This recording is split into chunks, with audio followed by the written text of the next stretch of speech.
Un par de temas y una pregunta, ¿no? Uno es que la Ley General de Responsabilidad Ambiental viene tipificadas muchas de las cosas que eventualmente pueden ser o que cuando se sucedan a la hora de la extracción y no se hagan bien las cosas, pues pondrían en un eventual riesgo mucha de la inversión privada que se quiera meter con este tipo de tecnologías. Si bien no hay muchos datos que digan que las cosas son necesariamente malas, tampoco digan que son necesariamente buenas. Y aquí pues podría venir acaso el principio precautorio, ¿no? Sobre todo en un país con altas franjas sísmicas como las tenemos y sobre la presión que se está metiendo en este tipo de perforaciones. La otra es que no se puede discutir el tema energético de la reforma energética sin la reforma hacendaria, porque por ejemplo viene un impuesto a las emisiones de carbono, que todavía estamos nosotros opinando si están hablando de dióxido o de monóxido de carbono, porque solo dice carbono o se confunde un poco dentro de la reforma. Y bueno, las NAMAs que estaban haciendo voluntariamente, por ejemplo las cementeras, a mí me gustaría saber quién que vaya a invertir privado en la extracción de este tipo de gas va a meterse con un impuesto de ese tamaño a precios corrientes de mercado como viene marcado en la reforma hacendaria, ¿no? Es muy difícil porque mientras por un lado se pretende, digamos, diversificar la matriz energética del país, se está hablando solamente como de una parte de la matriz energética, pero al mismo tiempo se están poniendo cargas impositivas y se están quitando toda la parte que tiene que ver con promoción o toda la parte fiscal que podría, digamos, hacer que las empresas privadas participaran, ahora con una carga impositiva mayor. Entonces las dos reformas están unidas y se contradicen en muchos aspectos. Por un lado promueven la inversión y por otra parte la castigan, independientemente de los impactos o no ambientales o sociales que puedan estas tener. Entonces desde el punto de vista del escritorio pues hay muchos problemas todavía que resolver. Nosotros solicitamos por opinión en la comisión justamente ambas reformas, porque hay impuestos todavía, por ejemplo la parte del carbono, que no tenemos inventarios, que no tenemos muchas cosas que se requieren para poder establecer un impuesto de este tipo. Y por otro lado, bueno, en la parte de responsabilidad ambiental, pues es una herramienta que viene no solamente con la parte de el pago de multas o ya un aspecto de derecho civil donde la gente pues va a entrar a la cárcel hasta que no restituya y deje en su estado original el ecosistema que dañó. Entonces también esto, y tocando un punto que se tocó al inicio de distribución de competencias, esto es de carácter federal, o sea, las legislaciones estatales o municipales no entran en la parte de administración de suelo y subsuelo. Esto corresponde completamente a la federación y eso está muy claramente definido en la Ley General del Equilibrio Ecológico. Muchas gracias, le agradecería culminara para que los demás tengan oportunidad también de participar, por favor. Si tienen más datos de actividad sísmica, porque me parece que en Estados Unidos hay algunos datos que hay modificaciones o aumenta la actividad sísmica después de este tipo de trabajos. Muchas gracias. Estaba el joven de barba, por favor. No vamos a poder tomar ahorita todas las intervenciones porque si no, no vamos a terminar. A las personas que no son de cámara, a mí me gustaría... Buenos días, yo soy un periodista, trabajo con la revista Variopinto y soy italiano, trabajo con otras revistas de mi país.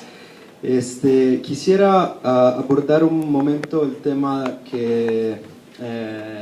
que se acercó el profesor Barboso sobre los costos sociales de la explotación del gas shale, porque con una investigación que he llevado a cabo aquí y en otros países donde actúan empresas transnacionales, entre las cuales Eni, que es la de mi país, y otras grandes empresas de explotación de recursos de hidrocarburos, se asocia generalmente en ciertas zonas de los países donde se explota el gas shale como otros recursos de hidrocarburos, temporadas de grandes violencias que luego son sustituidas por intervenciones estatales como del ejército, militarización que sigue a un desplazamiento forzado de grandes cantidades de la población local para explotar estos recursos. Esto me suena bastante similar a lo que ha pasado en este país. En el mapa que hemos visto en el material que nos dieron del noreste del país en los últimos 7 años, se acerca mucho a lo que ha pasado en muchos otros países como Kazajistán, como Irán, como Nigeria, como Congo y como muchos otros donde hay este tipo de explotación. Entonces quería saber cuál es la postura institucional sobre este tema del desplazamiento forzado debido a violencias que preceden explotaciones de este tipo. Y el otro comentario era con respecto a lo que dijo la creo diputada, no me acuerdo el nombre, sobre el uso de la ciencia. No creo que las críticas hacia el fracking sean aplastadas sobre una postura de crítica a la ciencia. Aquí no se está criticando la ciencia, aquí se está tratando de entender cuáles son los costos socioambientales y económicos de la utilización de cierto tipo de prácticas y de tecnologías. Nadie critica la tecnología de por sí, sería muy naif hacer este tipo de comentario. Lo que se critica es cuáles son las consecuencias de un utilizo u otro de la ciencia. Como en los campos de concentración se usaba la medicina para hacer ciertas cosas y en otros lugares se usa para salvar a gente. Entonces me parece bastante diferente. Muchas gracias. Gracias a usted. Atrás, por favor, vamos a tomar 2 presentaciones más. Recuerden que tendremos una mesa siguiente en donde vamos a estar analizando los impactos sociales y ambientales también de este tipo de tecnologías. Entonces habrá otra oportunidad de seguir participando. Ahora solo vamos a poder tomar dos más. Adelante. Sí, muchas gracias. ¿Se escucha? Sí, retomando un poquito tanto los comentarios del diputado, sobre todo el diputado que estuvo hablando mucho sobre las carencias pues, de Pemex en cuanto a desarrollo de energía y por qué se necesita una reforma energética.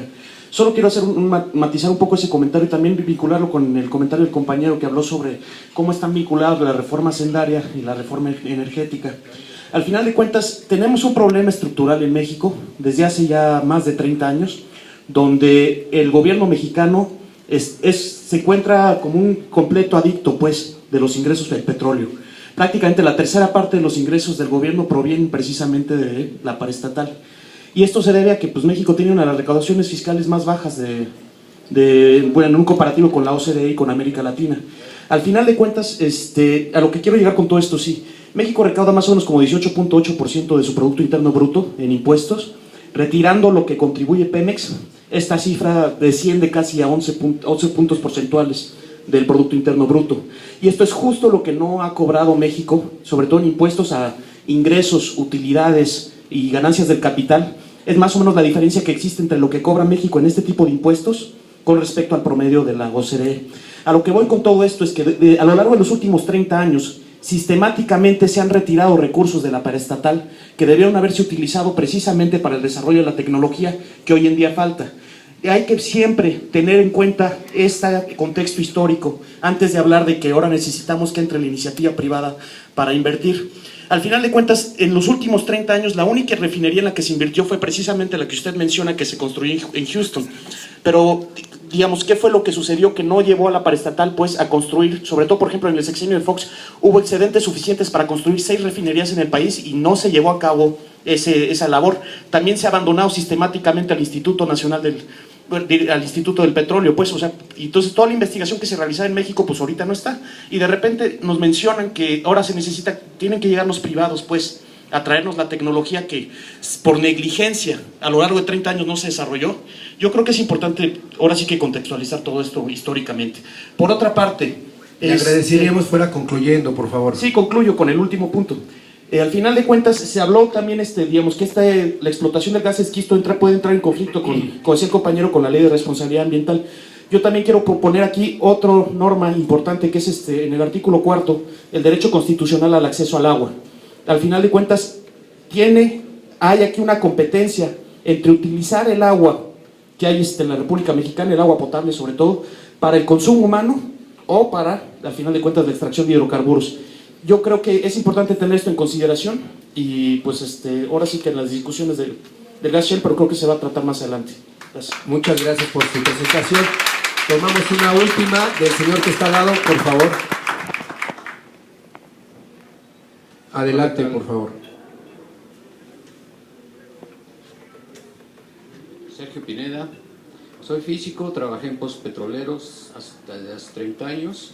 Conozco bien el proceso y desde hace 30 años se conocía todo esto. Y de igual manera, como la ciencia desde hace 50 años está la cuestión, el impacto ambiental, todo esto. Ahora, el punto básico es, yo tengo todos los contactos con los centros de investigación, inclusive con los rusos, que son los primeros en la cuestión de gas, explotación de gas, con las empresas judías de primer punto, centros de investigación, así es que cualquier cosa, si de veras se quiere hacer algo, separarlo de la política, obviamente, porque no son mutuamente excluyentes, política y ciencia. Muchas gracias.